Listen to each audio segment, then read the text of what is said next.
It was like a giant round head with like a face this small in the middle of it. And it was like, and this is baby face. It's supposed to be funny. I was terrified. Yeah. I got so scared. I started crying and I ran out of the theater and I did not go back in. Welcome to the American Cinematheque podcast, the show where guests program the film festival of their lives. Joining us today is a writer-director whose films include YEAST, and of course, the Academy Award-nominated If I Had Legs, I'd Kick You, programming the Mary Bronstein Film Festival. It's Mary Bronstein. Hey, thank you for having me. I'm so excited. Thanks for joining us. I can't say we're not allowed in our job to say it's the best movie of the year, but there is no better film. I'll take that. Yeah. I know what you mean by that, and I'll take it. Yeah. We like to start, because we want to go through your life going to the movies. We like to start to see, is there a ritual that you do when you go to the movies? Is there something that you like to sit, eat, something you do before? What's your thing? Yeah, well, first of all, I love looking at movie listings. So I grew up, I'm not a young person.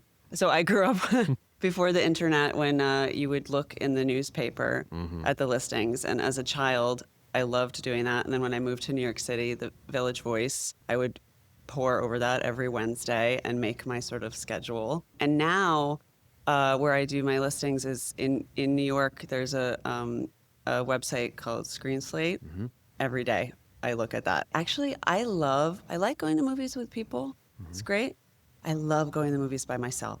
So that is my ritual. Going by myself, I get a large Sprite, I get popcorn, and I get Junior Mints. Oh, wow. That's how you do it. And I do it, and I like to sit right in the middle. Large Sprite, because that's fountain soda, so it has a potency. Yeah, and it's the only time I drink soda, actually, is when I go to the movies. Yeah. Movies are soda. And where you sit right in the middle, you said? I like to sit in the middle. No aisle. You go right in the middle. I like to go smack in the middle so that I can see the whole screen. It's Can just we for me. talk a minute about, you mentioned just the magic of, used to be a newspaper, and you would see all of the mini little black and white posters Yes, everywhere. the little ads, and it would be like a 2-page spread. And it would be all the little ads, the little mini posters, and sometimes pictures that you didn't see anywhere else from the movie. And then the showtimes.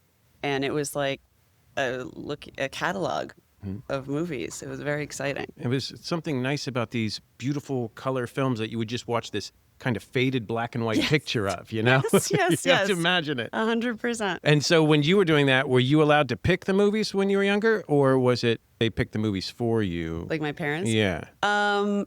It was a combo. I remember having to campaign a little bit for some movies because I grew up with 2 brothers, and I was the only girl, and we were very close in age. So when we were all going to the movies together, I remember specifically when Little Mermaid came out, I wanted to see Little Mermaid. Nobody else wanted to see it. And I had to campaign for it. And we went, because guess what? We also went to Teenage Mutant Ninja Turtles, and I didn't complain. So this isn't your first award season. You've campaigned before for Little Mermaid. Yeah, I don't know. It's been a while since I've seen it. I don't know if I can stand by my passion at the time. But I also had Little Mermaid sheets, so it went deep. Yeah. So what would you remember how you campaigned for it? Was you like, this is... Yeah. I said it's got something for everybody, guys. It's got music. It's got comedy. I knew there was a love story. I didn't mention that. Yeah. And I said there's a monster. There you go. And I got everyone on board. Excellent. Yeah. Do you remember the first movie you ever went to, or the experience? What I remember as the first one, I don't know if it's the first one, is at my town library, once a week they would show family movies. And I very clearly remember seeing Snow White there. Oh, wow. I must have been very little, like 4 or 5. And I just remember being totally taken. I thought it was the most gorgeous thing I had ever seen in my life. And totally taken with it. And library, you're not allowed to bring snacks in, but my mom was a fun mom, and we made homemade popcorn and brought it in little baggies, and my mom just whispered, like, eat it quietly. Yeah. That's my first memory. Wow. And you weren't allowed to bring food into a kids' movie at the library? Well, it's the library. You know, libraries like to have Yeah. their rules. They have their rules of quietness. That's amazing. Was it? Do you remember if it was? Would that have been 16? Was it on a television or was it on a screen? It was on a screen. So it would have been maybe a 16 millimeter Yeah, print. probably. It was probably an old print that the library had or whatever. I remember like assemblies at that time where I watched Yes. Rescuers and you hear the sound of the projector. Yes, absolutely. Absolutely. All right, so we've come here to talk through the film-going experiences of your life, Okay. and we're going to make the Mary Bronstein Film Festival out of your formative movie-going experiences. Exciting. Behind you is a board. Yes. It says opening night, family matinee, midnight movie, secret screening, double feature, audience award, closing night, and a dream screening. Amazing. Now, do you think any of what we've mentioned so far, we've mentioned your campaigning for Little Mermaid, we've mentioned Snow White, would any of those play up on this board?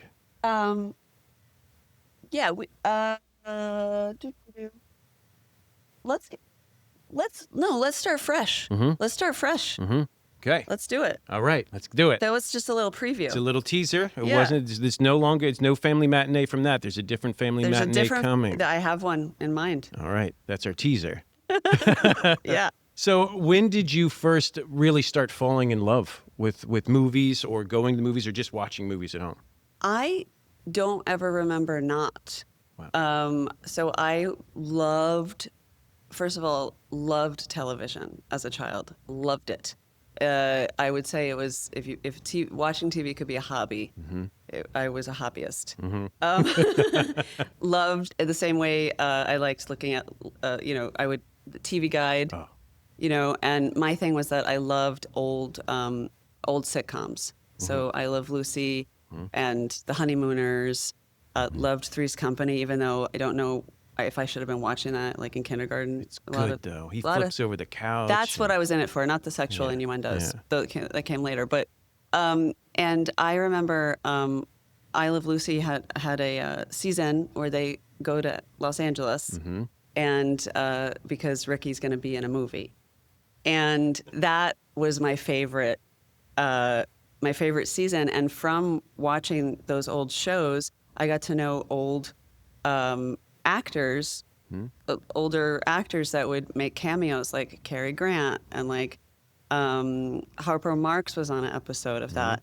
And then I was like, I like that guy. That guy made me laugh. I want to watch Marx Brothers movies, Yeah. And that was, TV was my way into movies and classic movies. PBS was always on in our house. And so I watched a lot of old movies with my parents. My grandmother was a huge movie fan. And going over to her apartment would involve watching, again, old movies. And she, in particular, liked old comedies. I don't even know if you've ever heard of this series of comedies called Ma and Pa Kettle. Oh yeah. So that was the big one. That was the great. big one. And I found them hysterical. They go to Hawaii. They do a lot of things. Ma and Pa, they did a lot of stuff. They did a lot of stuff. And the first movie of them is called The Egg and I, where they're on a farm. And those are some of my early memories of being like, I just like this experience of watching these things. And going to the theater always felt like, we were a family of 5, working class family. So we didn't go as a family like every weekend or anything. Yeah. It was an event. It was an exciting thing to go and get your snacks. And do you remember this? Like they would like collect for charities in the movie theaters.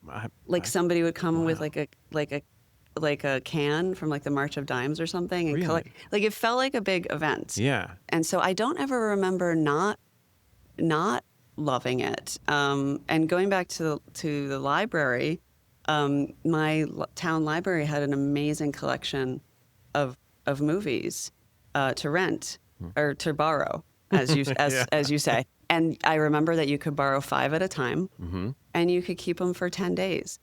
And so that was really where I would educated myself. Oh, let me get a Marx Brothers movie. Oh, that guy's in movies? Let me find about that.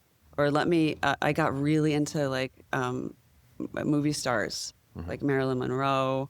Then I want to watch all her movies. And so it was always the main thing I did. It was very generational. There was less of a then and now because because you watch these like I Love Lucy or Nanny and the Professor, whatever it might have been during the daytime, right? Yes, after school. Yeah. That was what was on after school.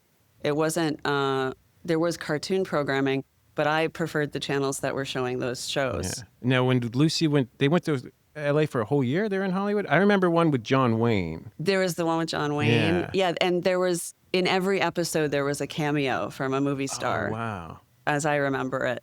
You know, I grew up in Connecticut, and I had never been to LA when I'm watching this. And I'm like, so you can go on a tour and like see people's houses. And there's one episode where Lucy like breaks into somebody's house, and you know, and it made me also want to go to LA. Yeah, that became a thing. Like in my life, I will go to LA one day. Wow. So Lucy fueled a lot of this because then you would also find out about the act. Like if Harpo or someone's in it, you'd go and rent that. Yes. Then, and then you make your own selection. Then I found out that Lucille Ball started as a MGM movie star in musicals and comedies, and then I started watching those. Oh yeah. Broaden out from there. I didn't plan on talking so much about I Love Lucy, but it was very formidable for me because of the cameos. There was one episode where Orson Welles is on the show, and he's doing magic at the nightclub. Wow. And I didn't know. Then later, when I got older, when I realized who Orson Welles was, I was like, for so long it was just a guy that did magic on this episode. For me, he was the voice of Transformers for many years. Yes, that's true. He was doing and the frozen peas commercial. Yeah. He was around. He was around. And then I Love Lucy. Lucy would also be on your Three's Company doing the Best Of episode. So it's all connected. Got it. It's all in the DNA. It's all connected. It's all and all that stuff is in my work in a weird way. It comes out. The comedy, the way that I use comedy. Yeah. All of that's in there. It's all baked in. Because there's a sense of panic constantly in Lucy. Yes. Yeah. Yes. It's a panic comedy. It's a things going wrong. Yeah. Comedy of errors. Yeah. Yeah. Things speeding up. Yes. Yeah. Yes, things speeding up. Yes. Wow. That makes a lot of sense. Yeah. We've traced it back. Do you remember your first time of like going to the movies by yourself? Ooh. Yes, I do. I went to see Welcome to the Dollhouse by myself. And that was a very special experience for a couple reasons. One, it was the first time I remember going by myself because nobody was interested in seeing it with me. I remember even my best friend was like, eh. So I was like, but I want to see it. I want to go. And it was the first time that there was in my town regular multiplex a movie that was like an independent movie that was not didn't look or feel or have content like a big studio movie. And I had read about it and was like, I'm interested in this movie. And I remember sitting there and thinking, I've just never seen anything like this. This is outside of the parameters of what a movie is that I thought. And it also made me very excited. First of all, I couldn't believe that a man made it because I felt very seen by that movie. Right. Also. And I couldn't believe that there was that this character was on the screen. A character that looked like that and was so painfully just wrong about just wrong. Yeah. Just wrong. But didn't know it. It opened up my eyes to, there's this whole other kind of movie that I hadn't even known about. Yeah. And then I started getting into that. What a great first movie to see by yourself. I mean, so you're like, it's just you in that film. Yeah, yeah. Wow. That film holds a special place for me, yeah. Do we play that up on the board? Yes. All right, Welcome to the Dollhouse. Where are we going to place it? We got opening night, family matinee, midnight movie, secret screening, could be part of a double feature, closing night. Opening night. Opening night, Todd it's Salons. My foray into independent cinema. All right, let's do it. Welcome to the Dollhouse. All right, up on the board is Welcome to the Dollhouse, which I believe we've shown for the Cinematheque's Bleak Week a few times. Ooh, what a great name for a series. Yeah, so it's a week-long series that we take across the United States that just focus on like the cinema of despair and Oh, I love that. bleak, depressing films. You're speaking my language. It's very uplifting Yes. to us. To me, but that's energizing to me. Yeah, it really is. All right, so you mentioned that it's very generational. Your grandmother loved older movies. Your mother would watch PBS. Yeah, and classic movies. do you remember anything you went with them? Is there any other great experiences with the family at the theater? Yes. I remember that my aunt, Lisa, who was like the fun young aunt, she took us to see Parenthood, which was just a little inappropriate for our age. She also took us to see Uncle Buck. Oh, wow. She was that aunt. Yeah. You know, like my parents wouldn't have taken us to see those probably, because they were a little, they were like for families, but a little, off color stuff. So she's like Uncle Buck. She was like, but Aunt Lisa, if she hears this, no, she was so fun. So I would say actually Uncle Buck. Yeah, I remember that opening. They're having like a bonfire. So it just seemed like the coolest kids ever, and I wanted to be those kids. Yes, Macaulay Culkin. Was that pre him popping out? Right. It feels like I think he was. He was very he's young. a little younger. Yeah. So pre Home Alone, Macaulay Culkin. Great John Candy. John Candy, who's one of the best to ever do it. Oh my God. Amazing. Again, like sitting there and like this character, Uncle Buck, who's like, bad uncle. Yeah. I just remember being like, ooh, I'm maybe not supposed to be watching this, but this is so fun. Uncle Buck with Aunt Lisa? Yeah. Oh my God. You want to play that on the board? Yeah, that can be that can be.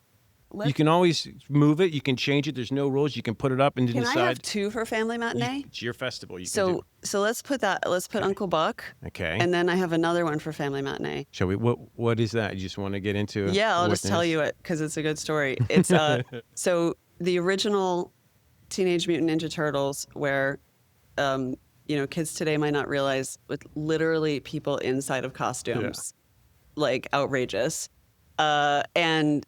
In fact, even for promotion for that movie, they went on Oprah and were like talking about their sex lives. I remember that. Yes. Okay. Look it up on YouTube if you dare. We wanted to see this movie. And so my dad took us.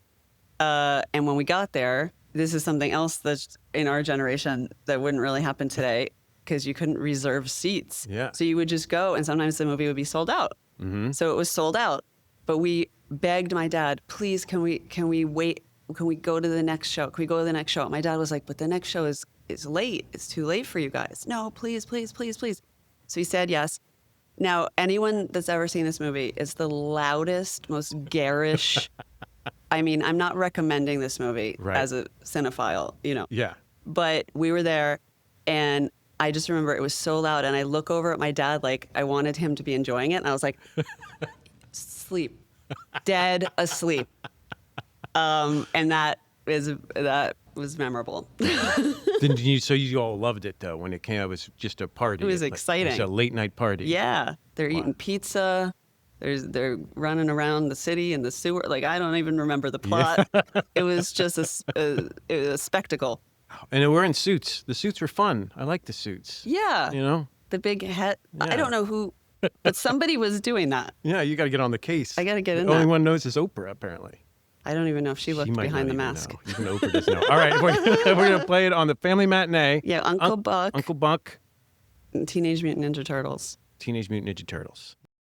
We've got up on the board the family matinee of Uncle Buck and Teenage Mutant Ninja Turtles. I want to ask because the latest... Is The Point, was that a big movie for you? I mean, you used the song from the Harry Nilsson. I love The Point. Yeah. That I didn't see till I was really an adult, when I got into Harry Nilsson's music. Yeah. Beautiful movie. Beautiful. And the album is one of my favorite albums.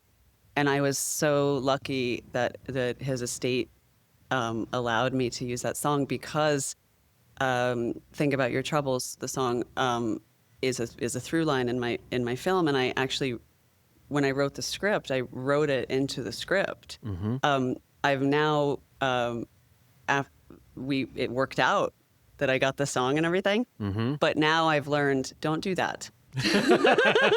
because what if you can't get the song? But that song needed to be in there. Yeah. And the point is yes. I've never seen it on screen. I've seen it only on It's hard to license because of the music and stuff to get it up on the big screen. I've only seen it on my computer, sadly.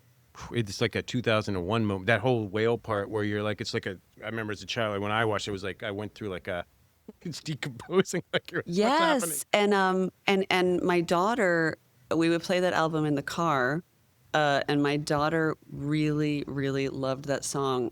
I think because you really, even for an adult, but for a child, it's very poignant. This idea of recycling. Like, the tear goes into the tea, and then it goes down the drain, and down the drain goes to the ocean. It's so spectacular, which is why I wanted it in my movie. Yeah, I'm glad you got it. It's actually, I don't often recognize songs in movies. I'm not that musical. I was like, oh, I know this one. Yes, because it's attached to another movie. Yeah. So as a teen, you loved movies from the beginning. What was some of your favorite moments as a teen, and did you go with a group of kids? Did you go to a mall? What was your routine then? Yeah, there was definitely the mall. And this is in Connecticut? Connecticut. So I grew up in Riverside, Connecticut. The mall, shout out to the Stamford Town Center, which was our mall. And that was, in the days where you get dropped off at the mall, and you were just at the mall with $20 for the whole day. Awesome. And my best friend in high school, her name was Janina. We're still friends. Her name's still Janina. And we saw so many things there. But one, I think the most memorable for me was packed theater of all teenagers, opening night of Scream. Oh, wow. I don't know if you remember, but the whole lead up to that movie was, this is a Drew Barrymore movie. She was the poster. She was the one going on Entertainment Tonight, doing the interviews. It was a Drew Barrymore movie. And I'll never forget, we also had a second run theater in Stamford, which if people don't know what that is, I don't even know if they still have those. It's like a dollar theater? Yeah, a dollar theater where it's like if a movie's popular, it gets out of the regular theater, it goes there, and it just plays until no one shows up anymore, right? And so I remember when Forrest Gump came out, I saw that with my family. And just as an aside, just a little window into how bananas my older brother is, the scene where the kids are like throwing things at Forrest when he's trying to run with his braces. Everyone is, like, it's a sad moment. My brother's hysterically laughing. So that's that. But anyway, but I remember when we would go, Janina and I would go to the Dollar Theater just to hang out. So we had seen Forrest Gump like a million times, but we would still go because it's a place to go. Yeah. And then talk along with the movie. Yeah.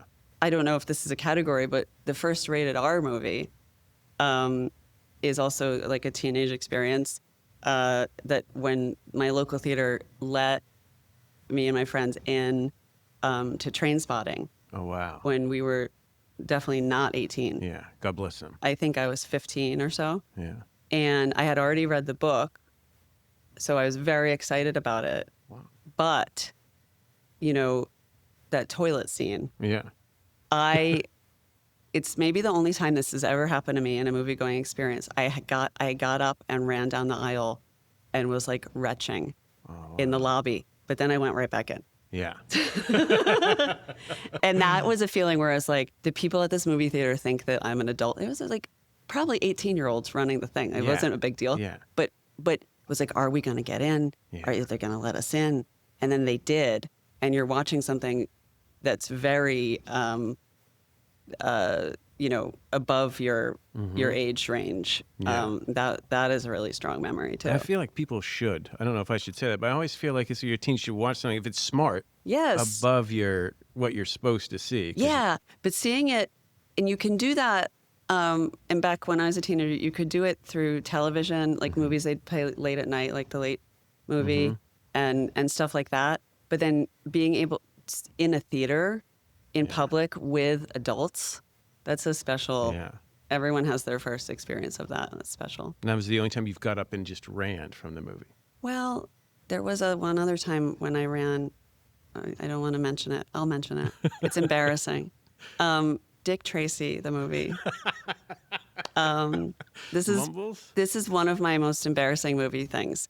I was too old for this to happen because I think I was like 11. Okay. And I was a Warren Beatty fan already, and whatever. My dad it's like, oh, I know about Dick Tracy. Okay, we'll go there. You know. Yeah. There's a scene where they first show all the bad guys, and I think they're playing poker or something, but they're all around a table, and the prosthetic makeup of the bad guys, and I understand now they're trying to make them look like like in a cartoon. Yeah. But there was one guy that was named Babyface, and it was a giant head, and again, it's before CGI, but I don't know what it actually looked like. In my memory, it was like a giant round head with like a face this small in the middle of it. And it was like, and this is Babyface. It's supposed to be funny. I was terrified. Yeah. I got so scared. I started crying and I ran out of the theater and I did not go back in. Yeah. So it was like Hellraiser for It was. But it was so embarrassing because I was like 11. I wasn't a little kid. But yeah, those are even as an adult, the makeup's disturbing. It was a little, I think they missed the mark with that one. They were. That that was more scary to me than when I saw The Exorcist, I think. They may have hit the mark. It was just that their mark was that. Whew. It's interesting. I'm getting nervous just thinking about Babyface. Did you have any dreams about Babyface, or did you still see it? You can see how nervous I'm getting talking about it. I never wanted to see or hear about that movie again. But I also was so embarrassed that I made my dad promise to never tell anybody. But now I'm telling everybody, I guess. I totally publicly. get it. I totally understand. Oh, so we've mentioned some. You mentioned you read the book to Trainspotting. So was the bookstore? Did you have like a Walden Books, or was there any at the mall? Oh, classic Walden Books. Yeah. Was that your jam beforehand? Walden Books. Yes, we had one in our town and at the mall. And I was a big reader. I read a lot about movies. I loved reading biographies of old movie stars and just history of Hollywood and that kind of stuff. And then I liked reading the books.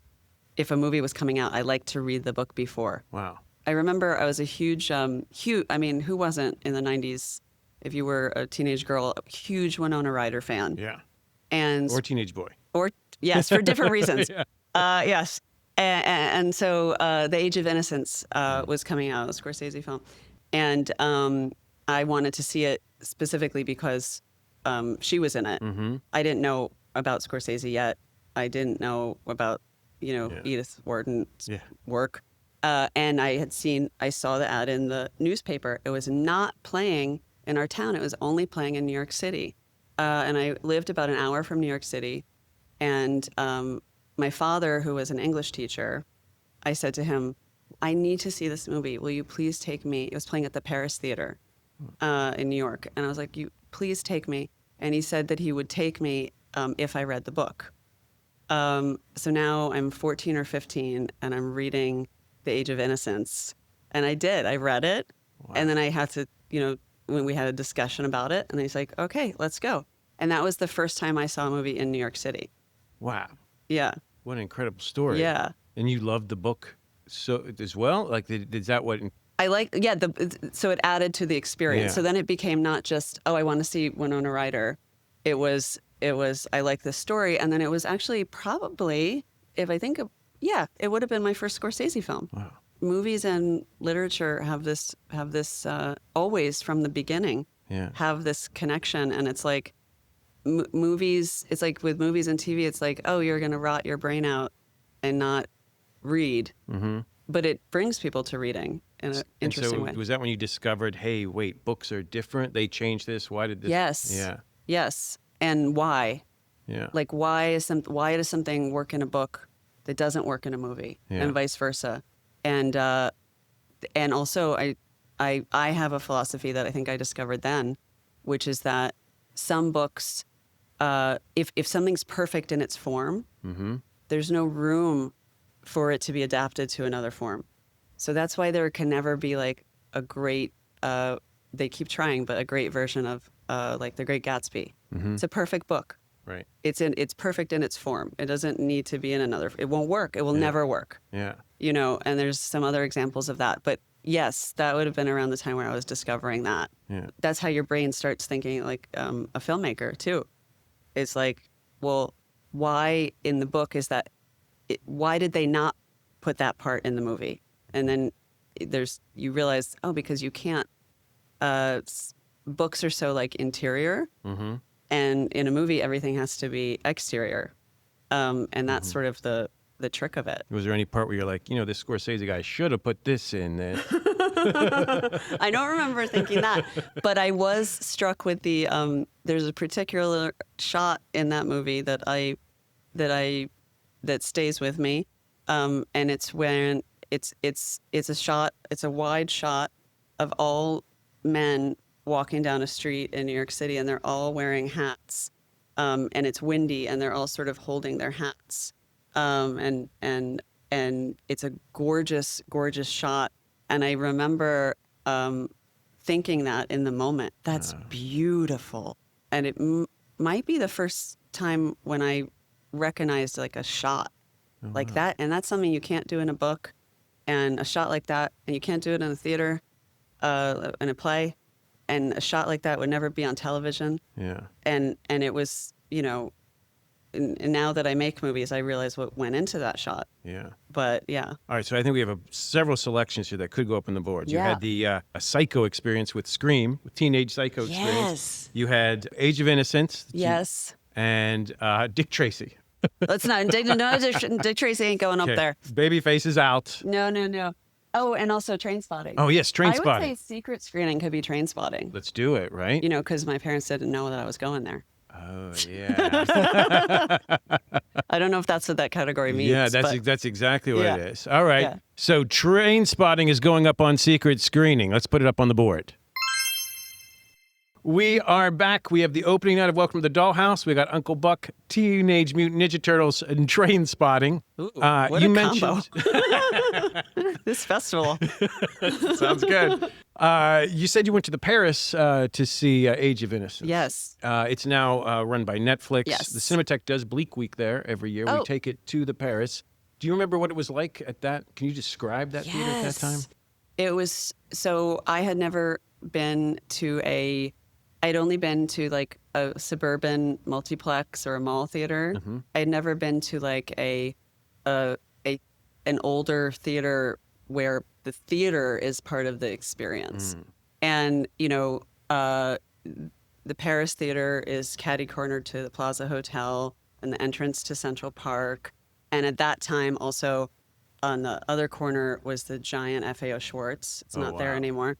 And it was, felt very fancy. Felt very like I am doing something very fancy and very grown up and very civilized, which was a different feeling than going to the local theater. It just felt elevated.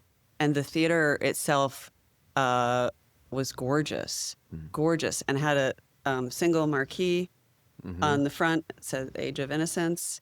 And it was like, I had never experienced something like that before, where it's like, it's not just a movie, it's a show. And you're going, and it's sort of treated like seeing a Broadway show or something like that.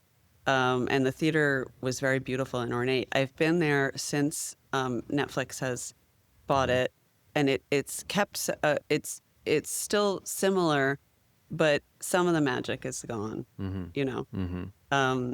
But I'm lucky. I feel lucky that I got to see movies there when it was what it was. And got to see it on a film you selected as like a journey to Yes. We took the train, and it was a whole thing. And Can you describe the feeling? Because there's also what these people who ran these theaters don't know, that these mall cinemas Yes. were actually magical places that you have such fondness. They were. You wouldn't have that for like the Target, or something you went to. No. It's like these cinemas, like They were. They had specific carpets, very complicated patterned carpets that now I realize to hide all the disgustingness. yeah. And you would walk in. It's a sense memory thing. Walking into one of those mall theaters, it's just the smell of popcorn just envelops you. It's a sensory overload. Yeah. Posters, lights, this, that. Ours had an escalator. It was different than going to the regular local theater, even though it had various screens. It was like like you were in a fun zone. Yeah. Arcade games. Oh, that's what you could barely hear them. You hear the faintness of an arcade game way in the back. Yes, someone like playing. ding, ding, ding. Yeah. Yes, 100%. And something that I liked to do that now my husband and I have done with our daughter is you go in, you buy a ticket, but then you sort of go into each movie and see a little bit of each movie out of context. I mean, movie theaters probably don't like that, but it's so fun. That is fun. And the thing that's fun about it is that if you're walking into the middle of a movie out of context, anything, it's funny. Even if it's a sad movie, even if you're walking in, it's funny because it's out of context. You haven't been in the experience. You don't know what it is, and everything is funny. So I would do that as a teenager, and then, yeah, we've done it with my daughter. It's kind of like going to a frozen yogurt place and getting all the samples before you It's go. kind of like Yeah. that. Yeah, and again, like, this is like we were talking about being dropped off at the mall, and that's your day. If there wasn't something that you wanted to see specifically, that's what we would do as an activity. Did you sneak into other movies ever? I did do that. Yeah, me too. Yes. Yeah. Buy a ticket do the old switcheroozy. That was the best. Yes. That's another way to do your rated R experience. Yeah. Yeah. Or you could go to a movie and just sit there and stay, or go out and come back in, watch it again. Sometimes I've done that too. Oh, back in wow. the I day. never did that. Yeah. You have to be sneaky. Yeah, because you got to go in the back. It's a whole wow. ordeal. Yeah. That's a commitment. What is the best city in the world to see movies? What's your favorite city? New York City. New York City.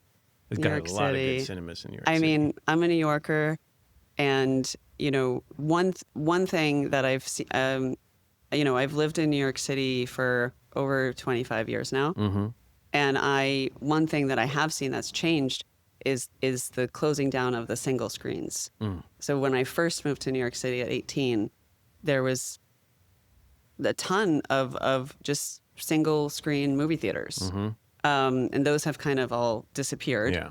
But even so, places like the IFC Center, Film Forum, the Quad, Anthology. I love seeing movies at MoMA. They play silent movies with piano accompaniment.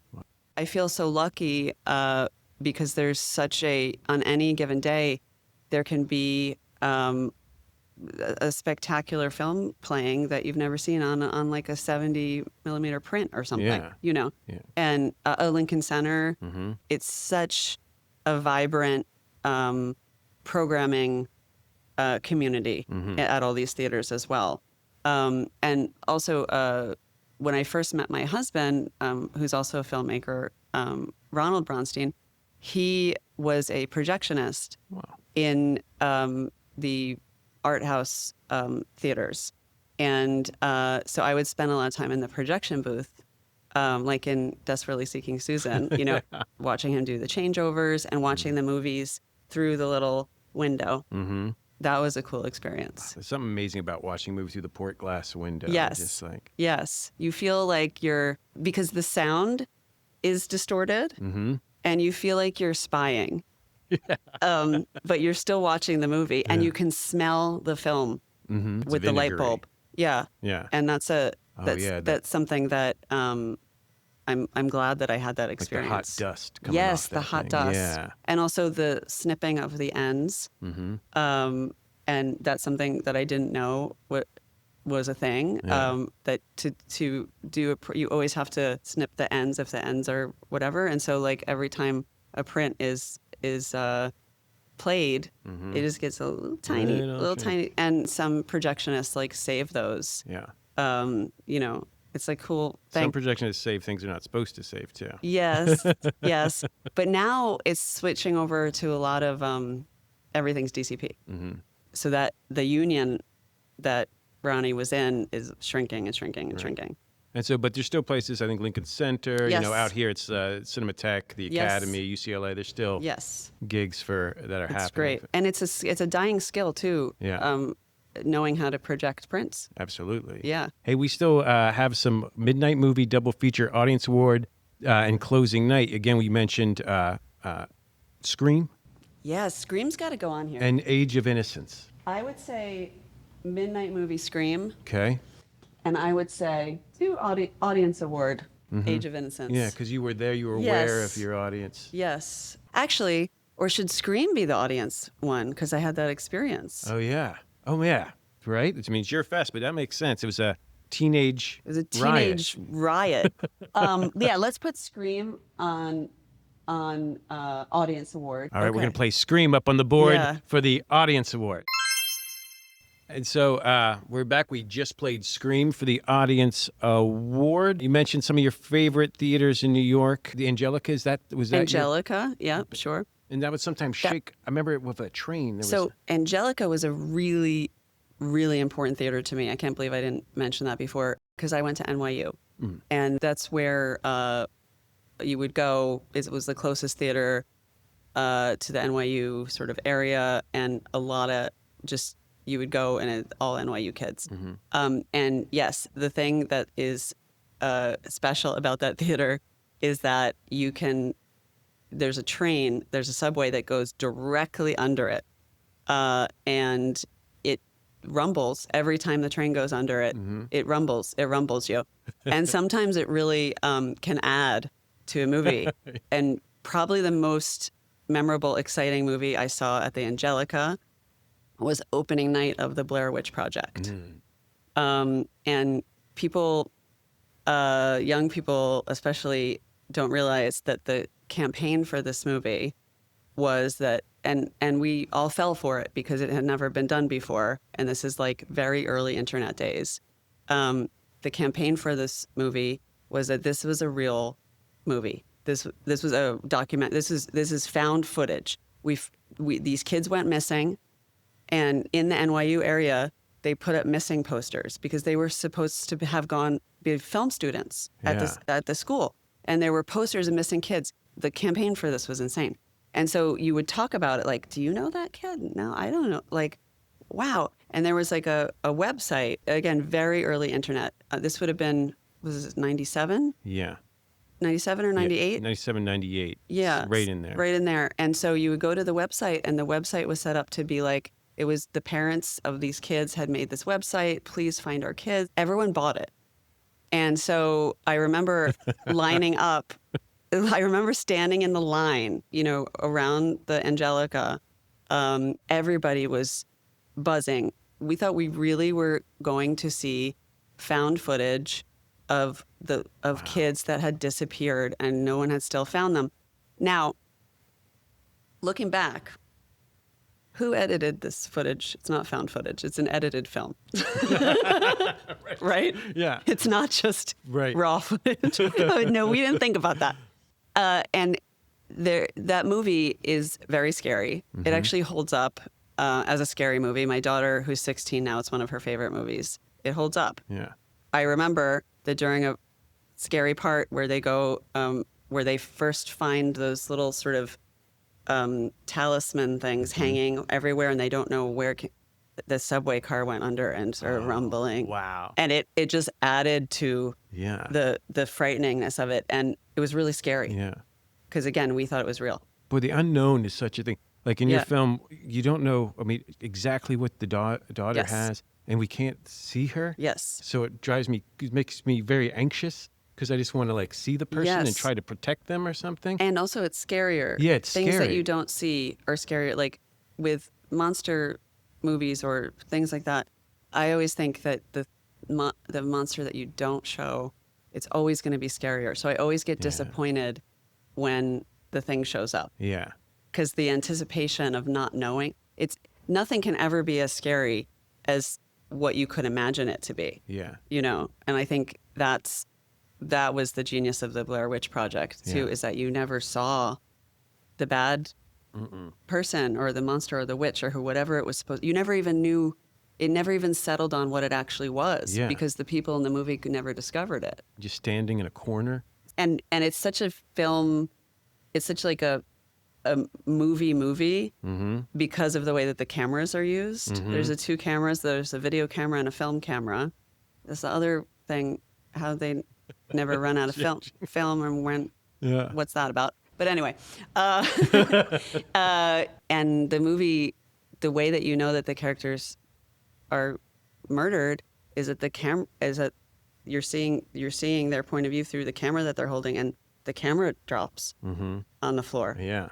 And that is so scary because then you're in the audience, and you when you're watching a movie, the camera is the camera's eye is what you're holding on to, and for the camera to just fall on the floor, and now you're abandoned. So what happened when what were you guys still all believing? Screaming. Yeah. Screaming. The whole time you're just in. Yeah. You're like, there's no way that this is lying. Yeah. Screaming. And actually years and years later, I was at Cannes and I met one of the actors and I recognized him and I went up to him and I said, you're in the Blair Witch Project. And he goes, yeah. And then he told me this story where he said, yeah, I'll tell you something about that. We were actors, and we couldn't, basically it was hard for them then to have a career afterwards because they were real people. Also, they were supposed to be missing. So the whole time that the movie is coming out, they were sequestered. They were not, they were hidden. And so they couldn't go to the premieres. They couldn't go, it premiered at Cannes. They couldn't go to Cannes. They couldn't do any press. They couldn't do the things that are enjoyable, like when you're celebrating your movie coming out. Yeah. And I was like, that hadn't occurred to me, but it was so effective. Yeah. And it can never be done again. It's the best campaign since your campaign for Little Mermaid. Yes. yes. I wish I could have experienced it that way. I went to school with Heather from You Blair Witch, did? and she was my speech teacher, and she'd put a cork in my mouth, and I have to be like, ha, hoo, ha, ha. And it was Heather from the Blair Witch that would do that to me. That's wild. Yeah. So I was like, she's not missing. Was this while this was happening? This was right before. She had just graduated. Oh, so you're like, I know that. Yeah, I was like, hey, woman. I know this person. What is happening here? Did you go to theater school? Yeah, I went to University of the Arts in Philadelphia, which they just shut down. Oh, no. Yeah, they were like, they found out I went there and they just shut the whole thing down. You know, I was a theater major too. Oh, wow. So because I recognized the speech. Yeah, ha hoo, ha ho, ha ha. She was in like Salome. She was a great theater actress. Yes, yeah. They were martyrs to that movie. Yeah, they really were. Hey, shall we play that up on the board? We got Midnight movie. We can have a double feature. Let's do Midnight for that one. That's a perfect Midnight That's a good movie. Midnight one. The Blair Witch. All right, we've just played the Blair Witch Project, and we still have double feature, a dream screening where you can travel through time and space, and closing night. We mentioned the New York cinemas. Have you any Los Angeles cinema experiences that you enjoyed? Yeah. So this is one that doesn't exist anymore. But when I was 14 years old, I came to LA for the first time, and I spent the summer with my mother's cousin. I learned how to use the bus system in LA. I was very independent. Like I couldn't do it now, if you asked me, but I did it then. And there was a movie theater called the Silent Movie Theater, and it played only silent movies with piano accompaniment. And that was the first time that I experienced that. And I would go every week. I spent the whole summer, so it's like 8 weeks. And I would go and they would do, shorts and features. And what I remember about this theater was, and I'm sorry, but it was a dump. Yeah. Do you remember it? Yeah. It smelled bad. Mm-hmm. It did not have that wonderful popcorn smell. It had a dank, it was old. Yeah. It smelled like old. Yeah. And, and I remember the piano player was 100 if it was a day. Yeah. It was not, and the seats were uncomfortable, but I loved it because I had read about these movies. I had seen some of them on video or on television, but to see them in a theater with a live piano player as they are meant to be seen was so magical for me as somebody who was already so obsessed with movies. And at that age, at 14, Wow. very formidable. And I remember in particular, there was one program that I went to that the theme was like collegiate comedies. And apparently this was a thing that was a big thing where like a guy would like show up at college with a, sweater with a thing. But he like, didn't really belong there and wacky stuff would ensue. And I remember I saw a Fatty Arbuckle program. Nice. It was all his stuff. And something that I have been chasing since then, can never find it. I'll never find it. There was a poster in the lobby of that theater. It was a big poster, and it must have been from the 20s or something. And it was basically an actress showing how to. It must have been from an acting class place, and it was all little boxes of an actress showing how to do emotions. Wow. So like how to do sad, and it got some complicated ones too, like jealousy, and every time I would go to the theater, I would study this poster. I want this poster so bad. I've every so often I'll Google, and it's like, it doesn't, I don't know what happened to that poster, but if anyone listening knows about this poster and can get it to me, please. I mean, for silent film, it makes total sense. Yes, because we went to theater school. Yeah. There's a different skill. The skill of silent acting it's just your face. Yeah. It's just your face. And that's also why a lot of times silent actors could not transition, to talkies. And also, I think that there's some actors that are the best actors that couldn't do silent movies. Yeah. Because it's just all this. Yeah. And then Rose Byrne, you have a lot of close-ups of Rose Byrne. She could do it. Yeah, she could have done it. In some shots, I have her acting her eyeball. It's just her eyeball, and she is telling a whole story there. Yeah. Yeah, I love a close-up. Little Blair Witch with the close-up and the twitch. That's true. Yeah, it's in there a little bit. That's true. It all, you know what? When you're an artist, I believe that every single thing that you've ever read, seen, heard, it all goes in the pot. It's all stirred up, and it comes out in ways that you don't even know, which is exciting to me. Like if somebody sees my movie and says, that part reminds me of this, and I had never even thought of that. Yeah. That is true, like being inspired by something because you didn't even know. Yeah. Which is different than purposefully referencing. I call that making movies about movies. Yeah. And as Orson Welles said, the worst thing that ever happened in movies was the homage. Yeah.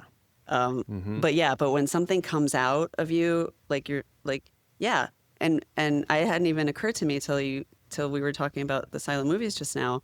Maybe that's why I love close-ups so much, because it's taking all the other information away and just asking the actor to tell a story here. Yeah. So it's your silent movies, it's your Lucille Ball, it's your John Ritter. It's all the way through. Yes. It's all making my life. You know what? My life never made sense till I talked to you today. Yeah, maybe I should be a therapist. I'm like Conan. I'll be a therapist. better than Conan. And I mean, Conan the performer, excellent. Yeah. Conan's character as a therapist, maybe not the best therapist. Maybe not the best. Yes. At Beyond Fest at the Aero Theater, we screened your latest. That was the Aero Theater is one of those amazing.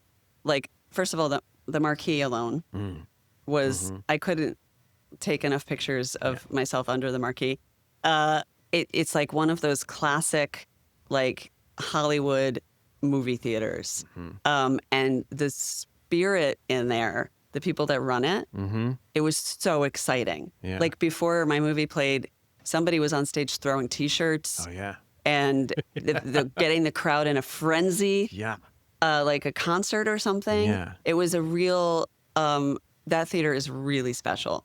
And really it's our special. Beyond Fest, which is really getting the audience that wants to see this film, trying to get the best audience we can. I love that and audience. Get Was everyone great. ready to go. It was And great. it plays through the roof.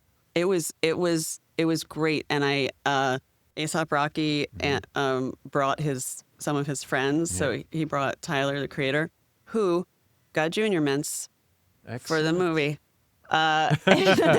Frozen or not frozen? I like them a little melty. Oh, wow. Okay. Yeah. Yeah, that's a good move. Yeah, I go melty. Yeah. You know what the rudest candy is? The rudest candy to get at a movie theater is snow caps. Okay, why is this? They're so noisy. They are. A snow cap is. Oh, the shake. Yeah. Yeah. I think it's very rude. I don't like a milk dud because then you hear the person making the noise. Oh, and it's a disgusting noise. Yeah, it's a disgusting noise. Yeah. But you know what? I haven't done this in a while, but when I was a kid, the old Twizzler as a straw. Yes! The old... I ask this every show if you've ever done the Do you? licorice as a Coke straw. And it makes it like a little frozen inside. Yes. And I it's- still do it. I haven't done that in a minute. Maybe You I'll can do also it. use a red vine or a Twizzler, but Twizzler's the best to do it for the taste. I go Twizzler. Yeah. Red Vine's subpar. And then you're like, oh, I ate too much of my straw. You know, Yeah. but in my family, my husband is a Red Vines, and I'm really? a Twizzler. I'm a Twizzler too. Yeah. Red vines. It's like the off-brand. Yeah. It's like the off-brand Twizzler to me. And when you got a bag of Twizzlers, it's like you got a brick. There's so many. There's so many. It's heavy. It's heavy. Yeah, It's like you heavy. could do It's like- damage It's with- really heavy. Yeah. And they're all kind of stuck together. Yeah. They're hard. As they say, it makes mouths happy was what they used to say, and it's true. A little Yeah, smile. I really believe it. Yeah. So that was a great. Then Conan was there. A$AP Rocky, you were there. It was a wonderful experience there. It at was the so Aero. fun. It was so fun. All right, we still got some things up on the board. Yeah. If you just have, there's the double feature. Yes. That could be two films that you've seen at any time put together. Yes. We've got closing night. That's kind of how you what's want them closing? to remember the Mary Film Festival. Oh. And dream screening, you can travel through time and space, go back and go to a screening and see your favorite person, bring them to the future anytime. Can you watch a movie with somebody? You can do whatever you want. You could definitely watch a movie with someone. Okay, let's do the dream one. All right. Because something just popped into my mind. But it's impossible on many different levels. Okay. Perfect. Perfect. Okay. Premiere Okay. night, like movie star premiere. I'm invited. I'm invited, and I'm sitting with the stars. Rebel Without a Cause. James Dean is there. Okay. Because he hasn't died. Right. And I'm sitting in between him and Natalie Wood. Wow. And Sal Mineo is on the other side too. And we're all sharing candy Yeah. and loving it. So what does everybody have? You've got Junior Mints. I got my junior mints. I feel like James Dean he'd go popcorn. Yeah. He'd Classic. go popcorn. He might, you know what? He was a rebel. He might have put M&Ms in the popcorn, That would make sense. and he might have invented it. Yeah. He invented it that night. That's what's going to happen that night. Yeah, he invented that. Natalie Wood, very elegant and proper, but also was actually a teenager at the time. So she'd get a little fun. I feel like she might do Twizzlers. Put it in the Coke? Yeah, Yeah. she might do that. And she might also get bonbons, Wow. frozen bonbons. Good for Natalie. Yeah, because she's fun. Yeah. She's a kid. Sal Mineo, Skittles.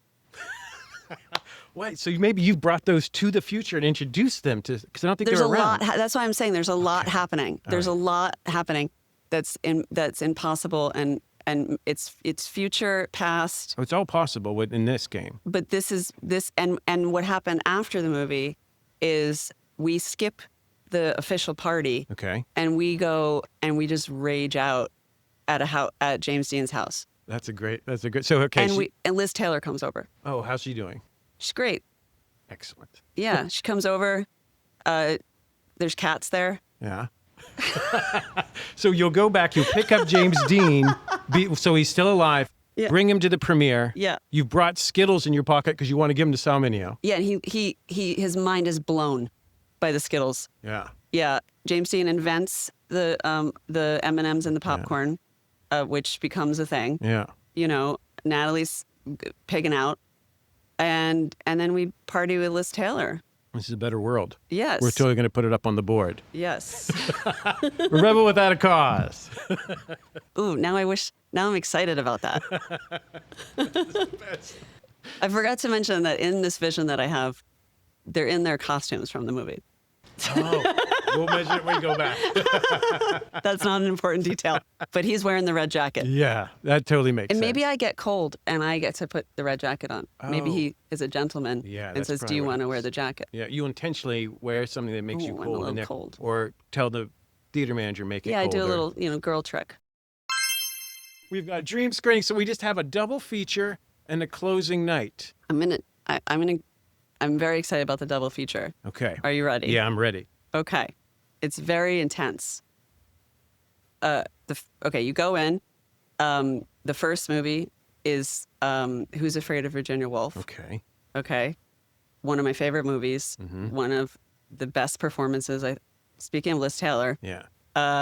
one of the best performances I think ever on film. Then you stay for the double, which is Whatever Happened to Baby Jane. Oh, wow. Yes. That's a great double feature. Yes.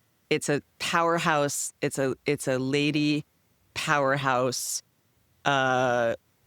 That like performance double feature that just will knock your between Joan Crawford, Betty Davis, and Liz Taylor with those characters and those your head is not on your neck anymore. And when you leave that double feature, there's both questions too. Oh, wow. Question titles. I didn't even think of that. Yeah. See, I can be a programmer. Yeah, we once did Comic-Con, which was a salute to commas in film. Like, it's a mad, mad, mad, mad world.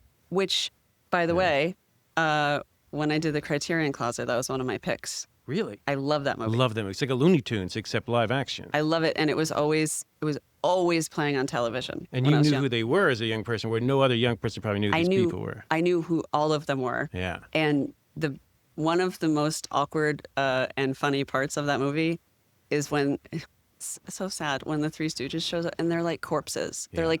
They're like propped up corpses being firemen. Mm-hmm. And even when you're a kid, you're like, this is wrong. Yeah. They should have stayed home. Yeah. But It's kind of like Night at Casablanca. They're just a little too old for me. It shows I feel mortality when I watch that. It's like, no. Yeah. It's okay. I know everyone's old, but they're old. Yeah. It's Yeah. it's And not- I feel like Harpo shouldn't age. Like in my mind, he has this thing. No. And it scares me a little. when I was a Yes, kid. yes. And I love that movie. But I'm I'm a huge Ethel Merman fan. I'm a huge Sid Caesar fan. Mm-hmm. So that movie was big for me. Jack Benny's and everybody's Jack in Benny. Oh my God.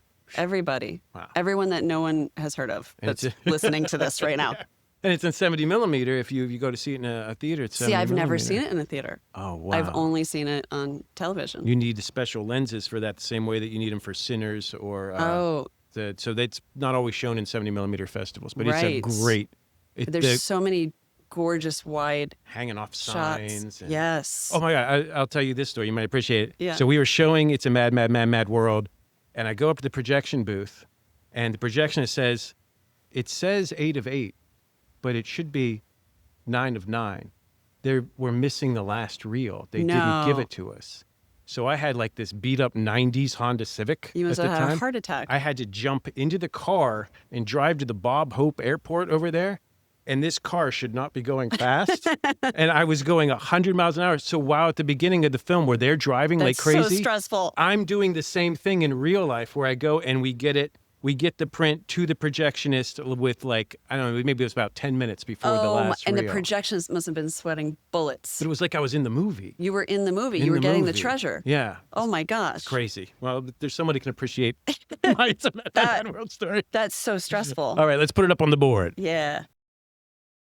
We're almost to the end. We have the closing night left. Yes.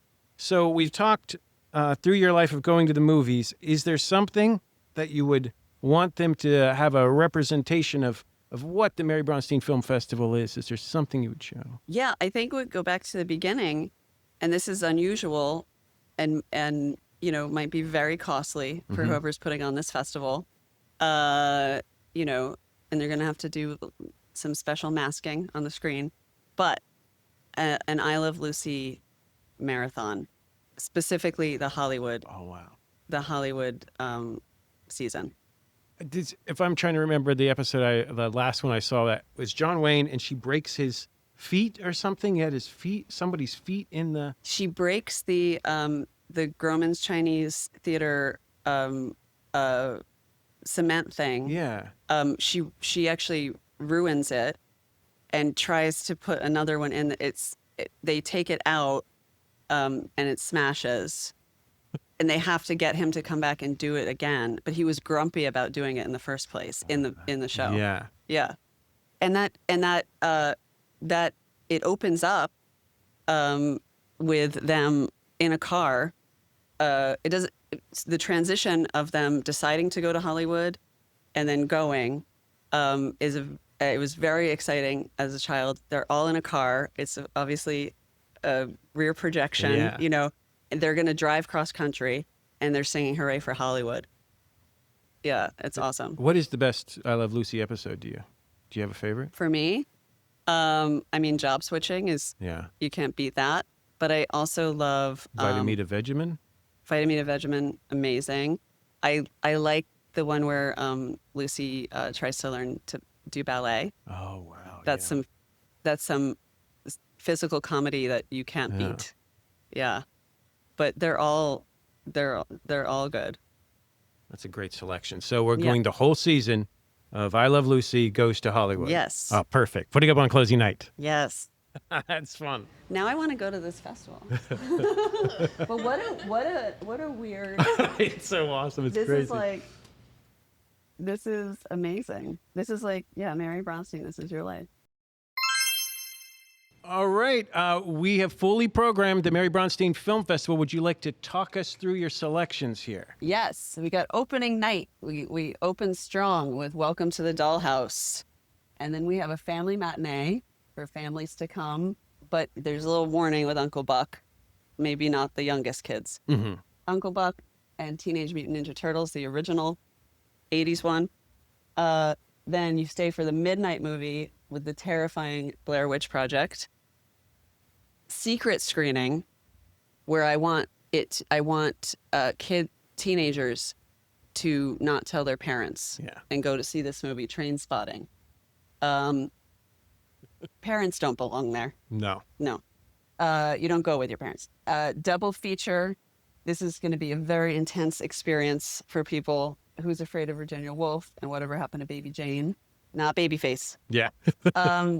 Audience award, Scream. Mm-hmm. That, again, it's got to be packed with kids. Got to be packed with kids that think that the movie, that Drew Barrymore is the star of the movie. Essential. My dream screening, which is, I won't re-explain because it's very complicated and really changes the course of history in many ways. Rebel Without a Cause. And then we're going to close with an all-day marathon of the I Love Lucy season where they go to Hollywood. Yeah, and it's the best festival that anyone ever attended. I think it might be. And then to leave, any of the trauma you might have felt in Trainspotting is just washed away. The amount of Sprites you will drink during an I Love Lucy marathon. So many Sprites. Also at this festival, it has a really good concession stand. Okay. Yeah. You can get anything you want. Just how many of Skittles? Everything. Anything you could dream of. What's something that will only be at this that you can't get at any other theater? Ooh, that you can't get at any other theater? Maybe Gardetto's. And wouldn't you like to eat some Gardetto's while you watch a movie? Is it free? Free Gardetto's? Bowls. Yeah. Bowls are set out. Yeah.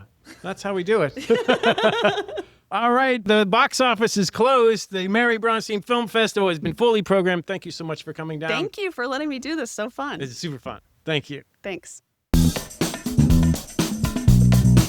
The American Cinematheque podcast is produced and edited by Victoria Alejandro. Mike Cuenca edits and produces our video. Stephanie Cervantes is our marketing manager. Our theme music is by Gelberg. And I'm your host, Grant Moniger. Thanks to everyone who makes this show possible. The American Cinematheque operates the Aero, Egyptian, and Los Feliz 3 theaters in Los Angeles with programming nationwide. The American Cinematheque is a 501c3 nonprofit. If you'd like to hear more, donate, become a member, or program your own AC Podcast Film Festival, head over to AmericanCinematheque.com.